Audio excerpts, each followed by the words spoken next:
Hi friends, నేను సంతోష్ కుమార్. ఈ వీడియోలో మన టాపిక్ వచ్చేసరికి ఏపీఆర్జేసీ పాలిసెట్ ఎగ్జామ్కి సంబంధించి కొన్ని preparation tips and exam tips అయితే ఈ వీడియోలో చూద్దాము. వీడియోని చివరి వరకు చూడండి ఫ్రెండ్స్. మీతో పాటు చదువుకునే మీ ఫ్రెండ్స్ అందరికీ కూడా షేర్ చేయండి. ఇందులో ఫస్ట్ మనం ప్రిపరేషన్ గురించి అయితే మాట్లాడుకుందాము. ఇందులో ఫస్ట్ పాయింట్ వచ్చేసరికి క్రియేట్ ఏ స్టడీ ప్లాన్. అంటే ఎగ్జామ్కి ఇంకా నియర్లీ 7 days ఉంది. ఇప్పుడు మీరు మీకున్న సిలబస్‌ని ఈ 7 days‌కి అడ్జస్ట్ అయ్యేలాగా ప్లాన్ చేసుకోవాలి. అంటే ఎగ్జాంపుల్‌గా చెప్తున్నా. ఇప్పుడు మ్యాథమెటిక్స్ తీసుకుంటే మీకు 14 చాప్టర్స్. 14 చాప్టర్స్ ఈ 7 days‌కి అడ్జస్ట్ చేయాలి. అంటే ఈచ్ డేకి మీరు 2 చాప్టర్స్ చేయాల్సి ఉంటుంది. అలాగే ఫిజిక్స్, కెమిస్ట్రీ 2 కలిపి మీకు 12 చాప్టర్స్. ఈ 12 చాప్టర్స్ కూడా 7 days‌కి అడ్జస్ట్ చేసుకోండి. ఈ విధంగా ప్లాన్ చేసుకున్న తర్వాత మీరు ఆ ప్లాన్‌ని కంపల్సరీ ఇంప్లిమెంట్ చేయాలి. అంటే మీరు 2 చాప్టర్స్ పెట్టుకున్నారు మ్యాథ్స్. ఆ 2 చాప్టర్స్ కూడా మీకు కుదిరినంత టైంలో, అంటే కొంచెం టైం స్పెండ్ చేసి దాన్ని కంపల్సరీగా మీరు కంప్లీట్ చేయాల్సి ఉంటుంది. ఓకేనా ఫ్రెండ్స్? అంతేగాని ప్లాన్ చేసుకోకుండా ఏదో ఏదో ఒక చాప్టర్ చదవడం, మళ్ళీ తీసి ఏదో ఇంకొక చాప్టర్ చదవడం అలా కాకుండా ఇలా ప్లాన్ చేసుకొని చదివితే మీకు క్లారిటీగా ఉంటుంది. నెక్స్ట్ సెకండ్ పాయింట్ వచ్చేసరికి ఆర్గనైజ్ యువర్ స్టడీ ప్లేస్. అంటే మీకు ఇంటి దగ్గర చదివేటప్పుడు డార్క్గా ఉన్న ప్లేసెస్లో చదవడం, లేదంటే డిమ్గా లైట్స్ పనిచేస్తూ ఉంటాయి. అంటే ఒక్కొక్కసారి కొంచెం లైట్స్ అనేవి డిమ్గా పనిచేస్తూ ఉంటాయి. అలాంటి లైటింగ్లో చదవడం, లేదంటే కొన్ని సౌండ్స్ ఇంట్లో వస్తూ ఉంటాయి. టీవీ సౌండ్స్ అయినా, లేదంటే పిల్లలు ఆడుకోవడం, ఇలాంటి సౌండ్స్ ఇవన్నీ వస్తూ ఉంటాయి.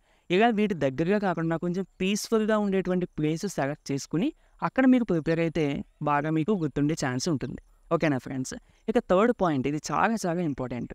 మీరు ఏ కాన్సెప్ట్స్ ప్రిపేర్ అయినా, ఫార్ములా ప్రిపేర్ అయినా, థియరమ్ ప్రిపేర్ అయినా, ఏది ప్రిపేర్ అయినా కానీ, ఏ సబ్జెక్ట్లో ఏది ప్రిపేర్ అయినా కానీ, నార్మల్గా మనం బై హార్ట్ చేసినట్టు కాకుండా మీ దగ్గర ఒక స్టూడెంట్ ఉన్నాడు, తనకి ఎక్స్ప్లెయిన్ చేస్తున్నట్టు ఇమాజిన్ చేసుకుంటూ ప్రిపేర్ అవ్వండి. అంటే ఎగ్జాంపుల్గా ఇప్పుడు A+B² ఫార్ములా ఉంది. ఇది నార్మల్గా అయితే మనం ఎలా చదువుతాము? A+B² A²+B²+2AB. ఇలా ఫాస్ట్గా ఒక 2-3 టైమ్స్ చదువుతాం. అవునా కదా?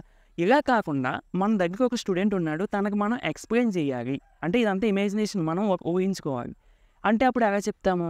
చూడండి, A+B² అని ఉంటే దీని ప్లేస్లో మనము A²+B²+2AB రాసుకోవచ్చు అని చెప్తాం. అంటే ఎగ్జాంపుల్కి. ఇప్పుడు చూసారా, మనం నార్మల్గా చదువుకున్న దానికి ఇంకొక స్టూడెంట్కి ఎక్స్ప్లెయిన్ చేసిన దానికి డిఫరెన్స్ చూసారా? ఈ విధంగా మీరు ఎక్స్ప్లెయిన్ చేస్తూ ఇంకో స్టూడెంట్ ఉన్నాడు అనుకుని ఇమాజిన్ చేసుకుని తనకి ఎక్స్ప్లెయిన్ చేస్తూ మీరు ప్రిపేర్ అయితే కనుక మీకు ఎక్కువగా గుర్తుంటుంది. ఓకేనా ఫ్రెండ్స్? నెక్స్ట్ ఫోర్త్ పాయింట్ వచ్చేసరికి ఇది సైన్స్ సబ్జెక్ట్ బాగా యూజ్ అవుతుంది. మీరు నార్మల్గా థియరీ చదవడం కంటే, అంటే కొన్నింటికి ఫ్లో చార్ట్స్, డయాగ్రామ్స్ యూజ్ చేసి కూడా ప్రిపేర్ అవ్వచ్చు. అంటే ఒక కాన్సెప్ట్ ఉందంటే ఒక్కొక్కసారి మనం దాన్ని ఫ్లో చార్ట్స్ ద్వారా నేర్చుకోవచ్చు, లేదంటే డయాగ్రామ్స్ యూజ్ చేసి కూడా నేర్చుకోవచ్చు. మీరు బాగా ప్రిఫర్ చేయాల్సింది ఏంటి అంటే డయాగ్రామ్స్ని, ఫ్లో చార్ట్స్ని యూజ్ చేసి గుర్తుపెట్టుకోవడానికి ట్రై చేయండి. ఎందుకంటే నార్మల్గా మీకు థియరీ చదివేదానికంటే ఇక డయాగ్రామేటిక్గా చూసేది ఎక్కువ బాగా గుర్తుంటుంది. నెక్స్ట్ ఫిఫ్త్ పాయింట్, ఇది ప్రిపరేషన్లో చాలా చాలా important point, taking regular breaks. అంటే ఇప్పుడు చాలామంది బ్రేక్ తీసుకోకుండా కంటిన్యూస్గా చదువుతూ ఉంటారు. కొంతమంది తక్కువ చదివినా కానీ బ్రేక్స్ తీసుకుని కరెక్ట్గా టైం ఫాలో అవుతూ ఉంటారు. అంటే ఇక్కడ తక్కువ చదవడం పాయింట్ మనం చూసుకోవాల్సింది కాదు. బ్రేక్స్ తీసుకున్నా కానీ మళ్ళీ మనం టైం ఫాలో అవ్వాలి. ఓకేనా ఫ్రెండ్స్? అంటే ఇప్పుడు నేను ఏం చెప్తున్నాను అంటే, మీరు సపోజ్ 1 hour చదివారనుకోండి, ఒక 10 to 15 minutes బ్రేక్ తీసుకోండి. కంపల్సరీగా తీసుకోండి.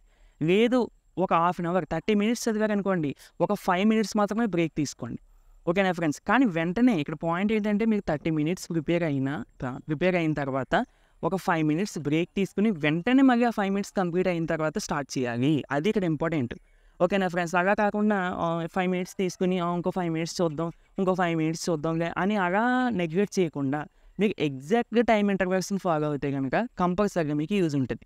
ఓకేనా ఫ్రెండ్స్? నార్మల్గా మనకి టైమింగ్స్ ఏంటంటే ఒక 30 minutes ప్రిపరేషన్, ఒక 5 minutes బ్రేక్. లేదంటే కొంతమంది ఒక 1 hour ప్రిపేర్ అవుతారు, ఒక 10 minutes బ్రేక్ తీసుకుంటారు. లేదంటే కొంతమంది 90 minutes ప్రిపేర్ అవుతారు, ఒక 15 to 20 minutes బ్రేక్ తీసుకుంటారు. ఓకేనా? ఇప్పుడు నేను చెప్పింది ఏదైనా మీరు కన్సిడర్ చేయొచ్చు. కానీ ఇక్కడ ఇంపార్టెంట్ విషయం ఏంటంటే బ్రేక్ కరెక్ట్ టైంకి కంప్లీట్ చేసుకోవాలి. ఇప్పుడు నేను బ్రేక్ 5 minutes తీసుకుందాం అనుకుంటే ఆ 5 minutes దాటి ఇంక మళ్ళీ మనము ఇంకా బ్రేక్ తీసుకోకూడదు. ఓకేనా ఫ్రెండ్స్? అంటే బ్రేక్ తీసుకోవడం అంటే ఫోన్ యూజ్ చేయమని కాదు నేను చెప్పేది. ఇప్పుడు మీరు ఒక 30 minutes చదివి 5 minutes బ్రేక్ తీసుకుందామని అనుకుంటున్నారు. ఆ 30 minutes చదివిన తర్వాత ఆ 5 minutes బ్రేక్ ఏంటి? వాటర్ తాగడమో, లేదంటే అలా అటు ఇటు కొంచెం బాడీని స్ట్రెచ్ చేస్తూ నడవడము, ఇలాంటివి బ్రేక్స్ అంటే. అంతేగాని ఫోన్ యూజ్ చేసి మనకి ఫోన్ మళ్ళీ యూజ్ చేస్తే 5 మినిట్స్ కాదు కదా, అది అలా ఒక 20 మినిట్స్ 30 మినిట్స్ ఫోన్ అలా టైం తీసుకుంటూ ఉంటుంది. అందుకని ఏంటంటే మధ్యలో ఫోన్ యూజ్ చేయొద్దు. ఓకేనా ఫ్రెండ్స్? కంపల్సరీగా టైం ఇంటర్వెల్స్ని ఫాలో అవ్వండి. కంపల్సరీగా బ్రేక్స్ తీసుకోండి. బ్రేక్స్ తీసుకోకుండా కంటిన్యూస్గా చదవద్దు. ఓకేనా? నెక్స్ట్ 6th పాయింట్, ఇది మన హెల్త్కి సంబంధించి. మంచి ఫుడ్స్ అండ్ వాటర్ కూడా బాగా తీసుకోండి. అంటే ఎగ్జామ్ కోసమనే కాదు, ఇప్పుడు మనకి ప్రజెంట్ సమ్మర్ సీజన్ కాబట్టి మనం ప్రిపేర్ అవ్వాలన్నా కానీ మన బాడీ మనకి సపోర్ట్ చేయాలి కదా. అవును, మన బాడీ సపోర్ట్ చేయాలి, at the same time brain కూడా సపోర్ట్ చేయాలి. సో ఈ రెండు సపోర్ట్ చేయాలంటే మనం కొంచెం మంచి ఫుడ్ తీసుకోవడం, వాటర్ ఎక్కువ తీసుకోవడం ఉండాలి. ఓకేనా? వాటర్ మాత్రం ఎక్కువ తీసుకోండి. డ్రింక్స్ అని లేదంటే గ్లూకోజు ఇవన్నీ కాదు, మెయిన్ వాటర్. వీటికి ఎక్స్ట్రా ఏమన్నా మీరు తీసుకోవాలనుకుంటే తీసుకోండి తప్ప, బట్ మెయిన్లీ వాటర్ ఎక్కువ తీసుకోవడానికి ట్రై చేయండి. ఓకేనా ఫ్రెండ్స్? అండ్ ఫుడ్స్ కూడా ఫాస్ట్ ఫుడ్స్, ఆయిల్ ఫుడ్స్ కొంచెం తగ్గించండి సమ్మర్ సీజన్లో. మీకు ఈ ఎగ్జామ్గానే కాదు, ఏ ఎగ్జామ్కైనా ఏ ఎగ్జామ్కి ప్రిపేర్ అయినా కానీ మీకు బాగా యూజ్ అవుతాయి. ఓకేనా ఫ్రెండ్స్? నెక్స్ట్ 7th, ఇప్పుడు నేను చెప్పిన 6 పాయింట్స్ కంటే ఈ 7th పాయింటే చాలా ఇంపార్టెంట్. ఏంటి అంటే ఇప్పుడు ఎగ్జామ్కి మనము ఒక 1 మంత్ బ్యాక్ ఉన్నవ్వండి, లేదంటే 1 వీక్ ఉన్నవ్వండి, ఏదైనా కానీ మనం ఎంత ప్రిపేర్ అయినా కానీ ఎగ్జామ్ ముందు రోజు మాత్రం రివిజన్ చేసుకోకపోతే మనకి ఏదో అంతంత మాత్రం గుర్తున్నట్టు ఉంటుంది. ఓకేనా ఫ్రెండ్స్? మనం ఎంత బాగా ప్రిపేర్ అయినా కానీ రివిజన్ అనేది చాలా చాలా ఇంపార్టెంట్. ఓకేనా ఫ్రెండ్స్? అందుకని ఎగ్జామ్ ముందు రోజు రివైజ్ చేసుకోవడం అస్సలు మర్చిపోవద్దు.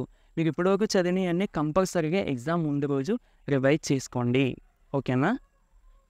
నెక్స్ట్ పాయింట్ వచ్చేసరికి సాల్వింగ్ ప్రీవియస్ ఇయర్ పేపర్స్. ఇది కూడా one of the most important competitive ఎగ్జామ్స్కి. ఎందుకు ఇది ఇంపార్టెంట్ అంటే మీరు ప్రిపేర్ అయిన కాన్సెప్ట్స్ అయినా ఫార్ములాస్ అయినా ఏదైనా కానీ మీకు ఇంప్రూవ్మెంట్ చేయడం రావాలి. అంటే మీకున్న నాలెడ్జ్ని మీరు టెస్ట్ చేసుకోవాలి అంటే కంపల్సరీగా ప్రీవియస్ ఇయర్ పేపర్స్ సాల్వ్ చేయాల్సిందే. ఓకేనా ఫ్రెండ్స్? ఇప్పుడు ఎగ్జాంపుల్గా మనం మ్యాథమెటిక్స్లో రియల్ నెంబర్స్ ఫస్ట్ చాప్టర్ తీసుకున్నాం. రియల్ నెంబర్స్కి సంబంధించి మీరు ఫార్ములాస్ అన్ని చదివారు, కాన్సెప్ట్స్ అన్ని చదివారు.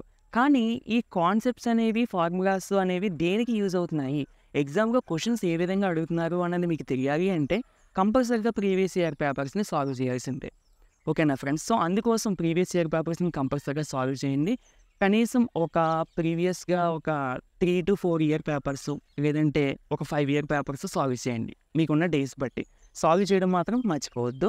మీకు in case previous year papers మీకు లేకపోతే కనుక నా ఈ వీడియో కింద కామెంట్ చేయండి పేపర్స్ అని, నేను వారికి లింక్ అనేది సెండ్ చేస్తాను. నెక్స్ట్ ఫ్రెండ్స్, ఏ టాపిక్స్ ప్రిపేర్ అవ్వాలనేది ఒకసారి చూద్దాము. అంటే టాపిక్స్ అంటే ఇప్పుడు పాలిసెట్కి తీసుకున్నాం అనుకోండి, మనకి మ్యాథ్స్, ఫిజిక్స్, కెమిస్ట్రీ ఉంటాయి. మ్యాథ్స్ 50 మార్క్స్, ఫిజిక్స్ 30, ఫిజిక్స్ ఎన్ని మార్క్స్ అంటే మనకి physics 40 marks and chemistry 30 marks ఇచ్చారు.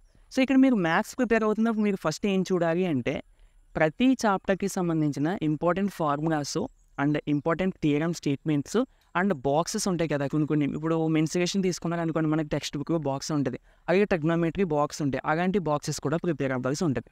ఓకేనా ఫ్రెండ్స్? అంటే నా సజెషన్ ఏంటంటే మీరు నార్మల్గా 10th క్లాస్ టెక్స్ట్ బుక్ని కన్సిడర్ చేయడం కంటే నేను ఆల్రెడీ పాలిసెట్కి సంబంధించి బుక్ ఏది తీసుకోవాలని చెప్పి ఒక వీడియో అయితే చేశాను. అందులో ఒక బుక్ చూపించాను కదండి, ఆ బుక్లో ప్రిపేర్ అయితే మీకు చాలా బాగుంటుంది. ఎందుకంటే ఆ బుక్లో ప్రతి ఇంపార్టెంట్ పాయింట్ కూడా మీకు పాయింట్ వైజ్ ఇచ్చేసారు. అలాగే ప్రతి ఇంపార్టెంట్ టేబుల్ కూడా మ్యాథమెటిక్స్ సంబంధించి ఇచ్చారు, సైన్స్కి సంబంధించినవి కూడా ఇచ్చారు. అదైతే చాలా బాగుంది. కంపల్సరీగా అది కొనుక్కోండి. ఎంత ఉండదు, అది ఒక 300 రూపీస్ మ్యాక్సిమం, 300 to 330 మధ్యగా ఉంటుంది. సో ఆ బుక్ కొనుక్కొని కంపల్సరీగా ఇంపార్టెంట్ పాయింట్స్ అన్నీ కూడా చూసుకోండి.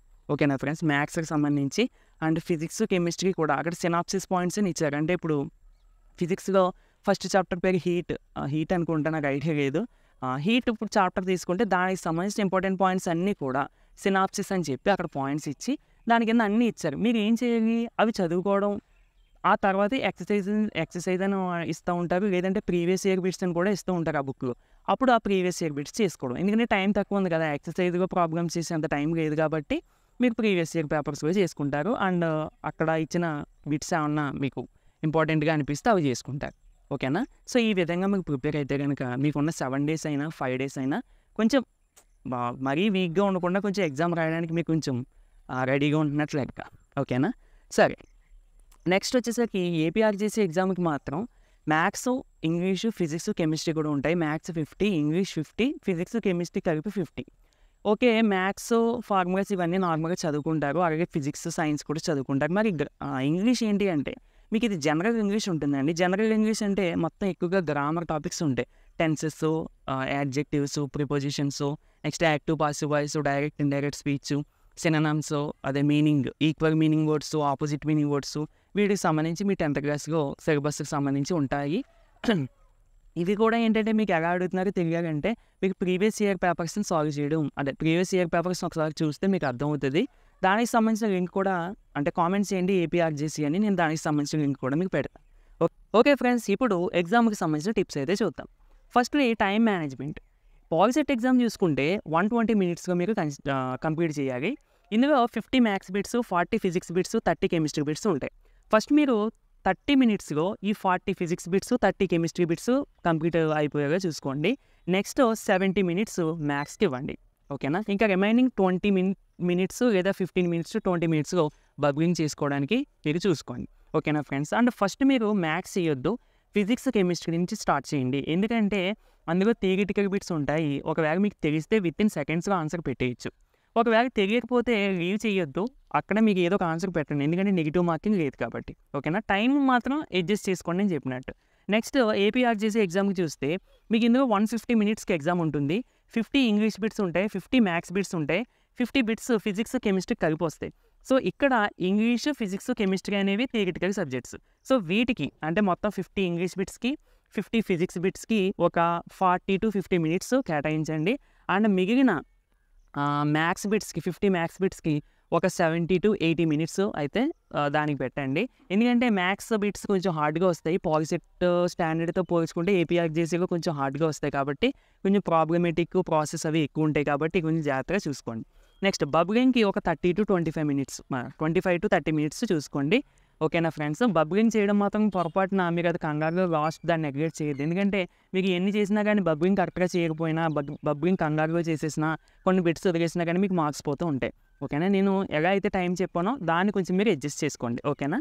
నెక్స్ట్ ఒకే క్వశ్చన్ దగ్గర ఎక్కువ టైం స్పెండ్ చేయొద్దు. అంటే ఇప్పుడు అది మీకు వస్తుందని ఐడియా ఉంది, అంటే వస్తుంది కానీ చెయ్యాలి, పెద్దది అనుకోండి బాగాని, అది అంటే నియర్లీ ఒక 5 మినిట్స్ 7 మినిట్స్ పడేస్తుంది అనుకున్నారు అనుకోండి, దాని దగ్గర ఎక్కువ టైం వేస్ట్ చేయొద్దు.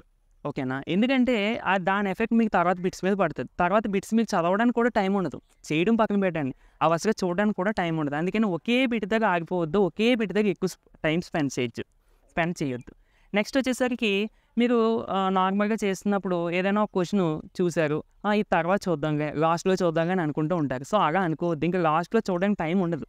ఓకేనా ఫ్రెండ్స్? సో అప్పటికి మీకు ప్రజెంట్ 30 మినిట్స్ నేను చెప్పాను కదా ఫిజిక్స్, కెమిస్ట్రీ అని, ఆ 30 మినిట్స్ కూడా మొత్తం కంప్లీట్ అయిపోయాక చూసుకోవాలి అంతే. ఇంకా మళ్ళీ తర్వాత చూద్దాం, మ్యాథ్స్ అయిపోయాక చూద్దాం అంటే కుదరదు ఇంకా, ఎందుకంటే బబ్లింగ్ అవి చేసుకోవాలి కదా. ఓకేనా? నెక్స్ట్ ఇది చాలా చాలా ఇంపార్టెంట్ పాయింట్ అండి, అస్సలు డీవియేట్ అవ్వద్దు. అంటే మీరు సమ్స్ చేస్తున్నప్పుడు ర్యాంక్ గురించి ఆలోచించడం, లేదంటే మార్క్స్ గురించి ఆలోచించడం, లేదంటే నాకు అసలు ఈ కాలేజ్లో సీట్ వస్తుందా, ఆ కాలేజ్లో సీట్ వస్తుందా, వీటి గురించి ఆలోచించడం మాత్రం తగ్గించండి. ఎందుకంటే ఫస్ట్ మీరు ఎగ్జామ్ బాగా రాయండి, ఆ తర్వాత మనం సింపుల్గా ప్రశాంతంగా ఆలోచించుకోవచ్చు ఏది కావాలనేది. అవునా కదా? సో అందుకని ఏంటంటే ఎగ్జామ్స్ టైమ్స్లో మాత్రం ఇలాంటి థాట్స్ మీకు మైండ్లో వచ్చినా కానీ వాటిని అస్సలు పట్టించుకోవద్దు. ఓవర్గా థింక్ చేయొద్దు, నెగిటివ్గా థింక్ చేయొద్దు. నాకు ఎక్కువ మార్క్స్ వస్తాయా, నాకు ఎలా రాస్తే నేను అసలు క్వాలిఫై అవుతానా, నాకు అసలు సీట్ వస్తుందా, ఇలాంటివి అస్సలు థింక్ చేయొద్దు. మీకు ప్రిపేర్ అయింది అక్కడ అందంగా ప్రజెంట్ చేయండి, రిజల్ట్ విషయం తర్వాత. ఓకేనా? నెక్స్ట్ ఎగ్జామ్ హాల్కి ఎర్లీగా వెళ్ళండి. అంటే 1 అవర్ ముందు లేదా ఒక హాఫ్ అన్ అవర్ ముందు వెళ్ళిపోండి ఎగ్జామ్ హాల్కి. అలాగే ఎగ్జామ్కి ముందు మీకు సిగ్నేచర్స్ పెట్టడం, లేదంటే హాల్ టికెట్ నెంబర్స్ వేసేటప్పుడు కూడా చాలా జాగ్రత్తగా చూసుకోండి. పొరపాటున అంటే బబ్లింగ్ చేసేది ఉంటుంది కదా ఫస్ట్లో, దానికి మళ్ళీ దాని మీద క్యూఆర్ కోడ్స్ అవి ఉంటాయి, అవన్నీ జాగ్రత్తగా చూసుకోండి. అంటే మీకు అక్కడ ఇన్విజిలేటర్ చెప్తారు ఏంటన్నది, ఆయన ఫాలో అవ్వండి జాగ్రత్తగా. బబ్లింగ్ చేసేటప్పుడు అంటే ఆన్సర్స్ని బబుల్ చేస్తాం కదా, అప్పుడు చాలామంది మిస్టేక్స్ చేస్తూ ఉంటారు, బాగా నొక్కి పెట్టి బబుల్ చేసేయడం. దానివల్ల ఏమవుతుంది, ఆ పేపర్ ఫోల్ పడిపోద్ది. సో ఆ బిట్కి మొత్తం 0 మార్క్స్ వస్తాయి మీకు ఒకవేళ ఆన్సర్ పెట్టినా కానీ.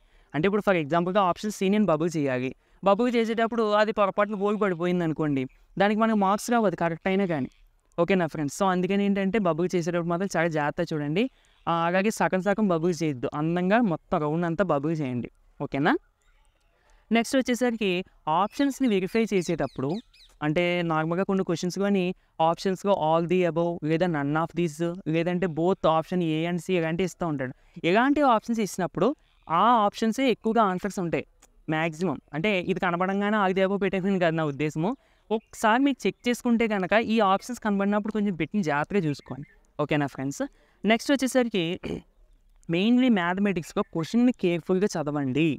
ఓకేనా? ఆడు ఏం అడుగుతున్నాడు, మీరు ఏం చేస్తున్నారని మీకు క్లారిటీ ఉండాలి.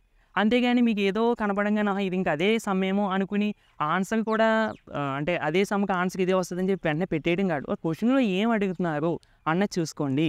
ఓకేనా ఫ్రెండ్స్? అండ్ మీకు వచ్చిన ఆన్సర్‌ని ఆప్షన్స్‌తో కంపేర్ చేసుకోండి. ఓకేనా? కొన్ని కొన్ని ఆన్సర్స్ చాలా దగ్గరగా ఇస్తాడు. అలాంటప్పుడు మీరు చాలా జాగ్రత్తగా చూసుకోవాలి. ఓకేనా ఫ్రెండ్స్?